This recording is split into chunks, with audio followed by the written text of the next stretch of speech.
Hey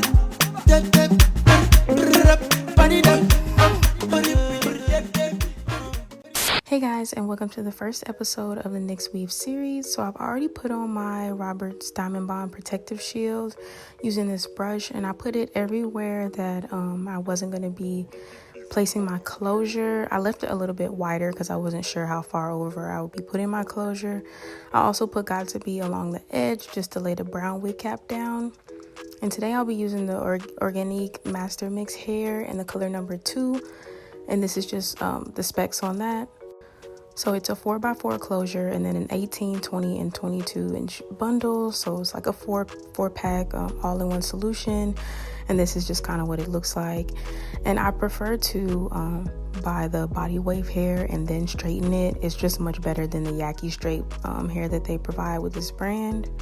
So now I'm just going to cut off some of the excess wig cap before I place my closure. I did decide to place the closure first just to make it easier. I just kind of wanted to try to see if I could do it differently. I usually place the closure last, but this will kind of help to where I can just place the tracks and I won't have to worry about leaving room for the closure if the closure is already on.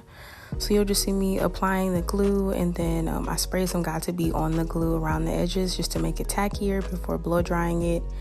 And then I cut the black cap out of the way to place the closure right there, which is why I don't put the Robert's Diamond Bond in that area, because if I did put it in that area, the caps would stick together. So I made sure not to put it right there. And then I'm going to place the closure. And if there's any like brown cap left outside of where I placed that closure, I would just go back in and cover those areas with the Robert's Diamond Bond so that I don't get any glue seeping through the wig cap and onto the hair. It's better to know exactly where you're going to put the closure so you can protect all the hair that you need to, and you don't actually have to cut out that much black cap. I just prefer to, but you can leave more of it if you just really don't want to get any glue on your hair. So I just went ahead and kind of just parted out the hair and the closure just to see how it looked, kind of picture where the baby hairs would go, how it will fall in case I needed to remove it and redo it. But I didn't need to, so I'm just gonna clip that hair out of the way, and then I'm gonna go ahead and glue the lace down. I'm using Ghost Bond. And I'm going to glue that down, and then I'll tie my elastic band on it and begin gluing the tracks.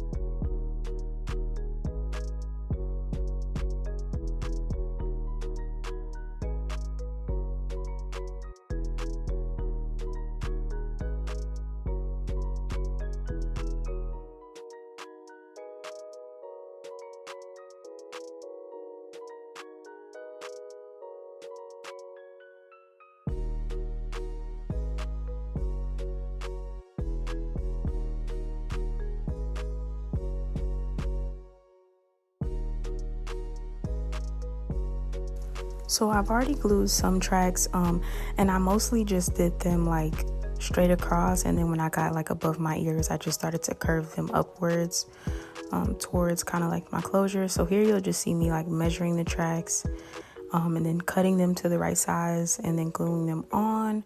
And I just kind of continue to curve the tracks until I get them all the way curved around the closure. So I'll let you guys watch me do this part because it's a little bit hard to explain. It's a little easier to show you.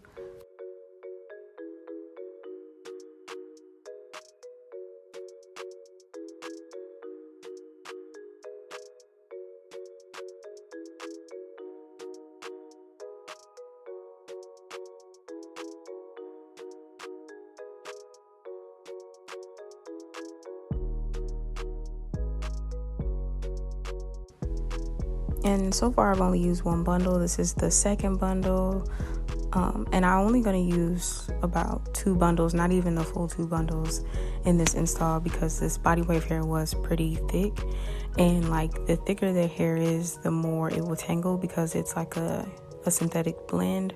So I only use 2 bundles. Of course you can use more, you can use as much as you want to, but for the look that I was going for, I only needed the 2 bundles. So that's what I use. And I just spaced them further apart in the back. And then when I got closer to the top, I placed them closer together, but not in a way where the top would be bulky, if that makes sense.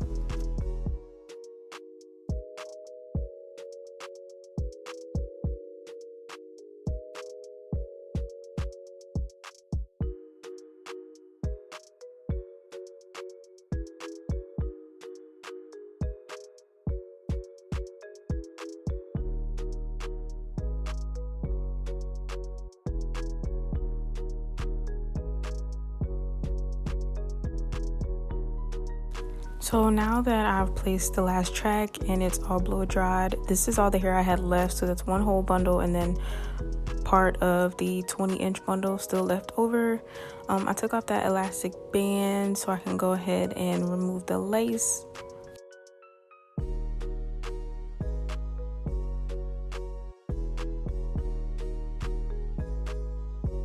So now that the lace is off, I'm going to start by perfecting my part. I wanted like more of a curved part, so you'll see me trying to achieve that curved part. And then I'm going to also go in with my Ebin adhesive spray to melt the lace better into my skin. And I'm going to use that spray as well to shape my baby hairs. I didn't include that portion because I already have a baby hair tutorial already, and because this is a whole series, you'll probably end up seeing me do my baby hairs in one of those videos anyways. So after that, I came back on screen. I had already started straightening my hair just to speed up the process so the video wouldn't be too long. So this is what the hair looks like straightened, and I'm just about to show you how I get like the top flat. I use my wax stick. The hot comb that I have doesn't have temperature settings, so I use my flat iron to try and flatten out the top, and it does a pretty good job. You'll see like towards the end how flat it gets at the top. My curling wand, I believe, is also too hot for this hair. It would melt. So you'll see my flat iron. I'll pretty much use my flat iron to style the rest of my hair. So I'll let you guys watch me do that, and then I'll pop back in once the style is finished.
Okay guys, so this is the final look. This is how my hair turned out.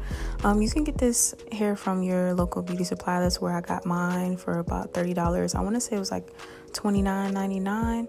And this is just a quick temporary style if you just kind of need something last minute. What do you guys think about this style? Would you try this hair out? Have you used it before? I hope you guys stay tuned for the rest of the series. This is the first episode of 6, and I will be including some human hair bundles in these episodes. So stay tuned for that. Thank you guys so much for watching, and I'll see you in the next episode. Bye.